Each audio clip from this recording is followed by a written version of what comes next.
बिस्मिल्लाहिर्रहमानिर्रहीम। अस्सलाम वालेकुम। किचन विद मिन्हा में खुशामदीद।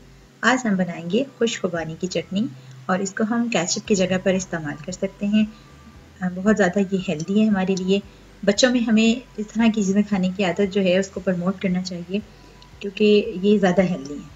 इसके लिए हमें सबसे पहले 500 ग्राम खुश्क खुबानी चाहिए और इसे अगर आप ओवरनाइट भिगो देंगे तो बहुत अच्छा है, लेकिन अगर आप सारी रात के लिए नहीं भिगो सकते तो 2 से 3 घंटे भी भिगोना बेहतर होगा। के साथ हमें चाहिए लाल मिर्च का पाउडर 1 चाय का चम्मच, हमें चाहिए सफ़ेद सिरका 1 खाने का चम्मच, सफ़ेद भुना हुआ पिसा हुआ ज़ीरा चाहिए हमें, और हमें सफ़ेद सिरका चाहिए 1 खाने का चम्मच।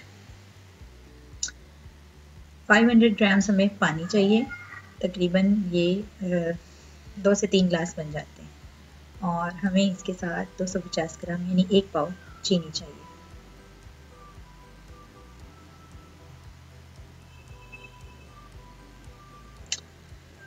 देखिए, आप जिस पानी में मैंने इसको भिगोया है खुश्क खुबानी को, उसी में ही मैं इसे पका रही हूँ। आपने इतना पानी रखना है कि वो लेवल तक भीग जाए।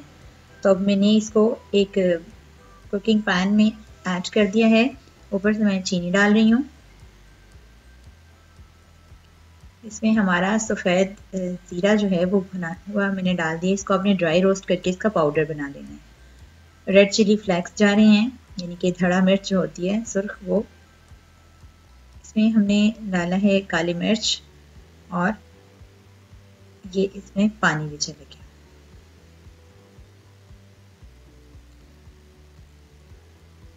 हम इसे पका लेंगे अच्छी तरह मिक्स करके। इसको हमने इतना पकाना है कि हमारी जो चीनी है वो अच्छी तरह से घुल जाए, और पकाते हुए ये तकरीबन एक जैसे शीरा गहरा हो जाता है, लेकिन बिल्कुल तार न बन जाए। मतलब एक दरमियानी जो है इसको कंसिस्टेंसी तक हमने पकाना है कि तार का शीरा हमारा तैयार हो जाए। ठंडा करके हम इसे पीस लेंगे। इस वक्त तक हम इसको पीसेंगे कि जब तक एक मुलायम पेस्ट की शक्ल ये नहीं बन जाती है। देखिए कितना सुनहरा सा प्यारा सा इसका रंग आ गया है, और ये हमारी चटनी जो है तैयार हो गई है। बिल्कुल यकजान है, कहीं कोई पानी नजर नहीं आ रहा, और इसकी खास पहचान ये कि इसमें चमक होगी, वो आपको दिख रही है। ठंडा हो जाएगा तो हम तब इसमें विनेगर डालेंगे। सिरका जो सफ़ेद है वो हम इसमें तब डालेंगे जब ये थोड़ी ठंडी हो जाएगी। बिल्कुल गरम गरम में ऐड नहीं करना।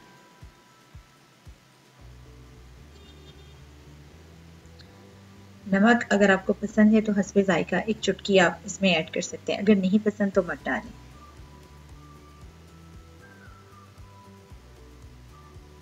ठंडा हो जाए तो इसे आप सर्व करें फ्रेश बनाकर। अगर आप चाहें तो इसे बॉटल में भर के फ्रिज में रख लें। ये 2 हफ्ते तक आपकी आराम से महफूज रह जाती है, कोई इसमें आपको मुश्किल नहीं होगी।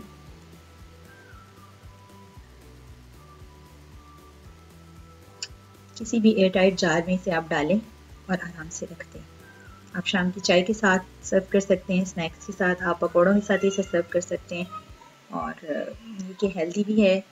और बच्चे जो हैं उनके अंदर हैबिट हो जाती है प्रमोट की, घर पे बनी हुई है चटनी, तो हम केचप वगैरह इस तरह की चीज़ें मत खाएं जो कि केमिकल से बनती हैं और हमारी सेहत के लिए बिल्कुल भी अच्छी नहीं। वीडियो देखने का बहुत शुक्रिया। किचन विद मिन्हा को लाइक, शेयर और सब्सक्राइब करें, और मज़ीद वीडियो के लिए हमारी वीडियोस देखते रहें। Thank you so much. जज़ाकल्लाह।